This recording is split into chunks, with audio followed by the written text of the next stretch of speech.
চুক্তিভিত্তিক কর্মচারীদের জন্য খুশির খবর। কারণ চুক্তিভিত্তিক কর্মচারীদের বাড়ল অবসরকালীন ভাতা। এতে প্রায় লাভবান হবেন সমস্ত চুক্তিভিত্তিক কর্মচারীরা। তার পাশাপাশি শিক্ষাবন্ধু কর্মচারীরাও লাভবান হবেন। সামনেই লোকসভা নির্বাচন এবং এই লোকসভা নির্বাচনের মুখে বড় পদক্ষেপ রাজ্যের ক্ষমতাসীন মমতা বন্দ্যোপাধ্যায়ের সরকার। গত ফেব্রুয়ারি মাসে রাজ্যের বিধানসভায় পেশ হওয়া 2024-25 অর্থবর্ষের বাজেট ঘোষণা করা হয়েছিল রাজ্য সরকারের চুক্তিভিত্তিক কর্মচারী বা কন্ট্রাকচুয়াল এমপ্লয়ীদের জন্য তাদের অবসরকালীন ভাতা বৃদ্ধি করা হবে। সেই ঘোষণা মোতাবেক এবার পদক্ষেপ করল নবান্ন। রাজ্য সরকারের বিভিন্ন দপ্তরের প্রকল্পের সঙ্গে যুক্ত বিভিন্ন চুক্তিভিত্তিক কর্মচারীদের অবসরকালীন ভাতা হিসেবে প্রদেয় এককালীন অনুদান বাড়িয়ে 5 লক্ষ টাকা করে দিলেন মুখ্যমন্ত্রী মমতা বন্দ্যোপাধ্যায়ের সরকার। গতকালই এই মর্মে বিজ্ঞপ্তি জারি করেছে রাজ্যের অর্থ দপ্তরে। এই বিজ্ঞপ্তি জারি হয়েছে এবং আগামী এপ্রিল মাস থেকেই এই বর্ধিত হারে পাবেন চুক্তিভিত্তিক কর্মচারীরা এই সুবিধা। এখন রাজ্যে চুক্তিভিত্তিক কর্মীরা প্রায় 2 থেকে 3 লাখ টাকা এককালীন অনুদান পেতেন, সেটা বাড়িয়ে প্রায় 5 লাখ টাকা করে দেওয়া হয়েছে। এতে লাভবান হবেন রাজ্যের সমস্ত চুক্তিভিত্তিক কর্মচারীরা এবং বিভিন্ন দপ্তরে এবং প্রকল্পের কাজের সঙ্গে যুক্ত চুক্তিভিত্তিক কর্মচারীরা এই সুবিধা পাবেন। গত ফেব্রুয়ারি মাসে পেশ হওয়া বাজেটে civic volunteer, village police, green police সহ চুক্তিতে নিযুক্ত কর্মীদের অবসরকালীন আর্থিক সুবিধা বাড়িয়ে 5 লাখ টাকা করার ঘোষণা করা হয়েছিল। গতকাল রাজ্যের অর্থ দপ্তরে প্রকাশিত হয়েছে সেই বিজ্ঞপ্তি।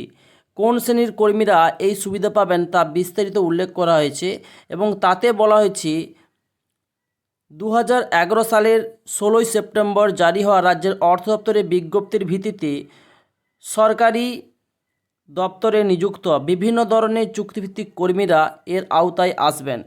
চুক্তিতে নিযুক্ত তথ্য প্রযুক্তি কর্মচারী থেকে শুরু করে বিভিন্ন রকম কর্মচারী কিন্তু এই সুবিধা পাবেন। এখানে তথ্য প্রযুক্তি অর্থাৎ আইটি সেক্টর এবং কম্পিউটার যারা ডাটা এন্ট্রি অপারেটর তারাও কিন্তু এই সুবিধা পাবেন।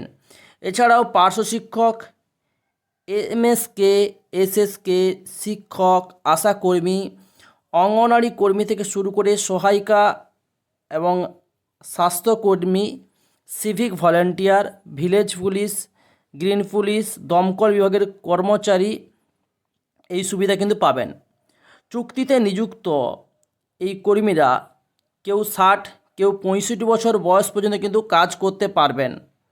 এতদিন সাধারণ কর্মী এবং তথ্য প্রযুক্তি কর্মচারীরা অবসরের সময় 3 লাখ টাকা পেতেন, সে অঙ্ক বেড়ে গিয়ে দাঁড়িয়েছে প্রায় 5 লাখ টাকার অনুদান তারা কিন্তু চাকরি ছাড়ার সময় পেয়ে যাবেন।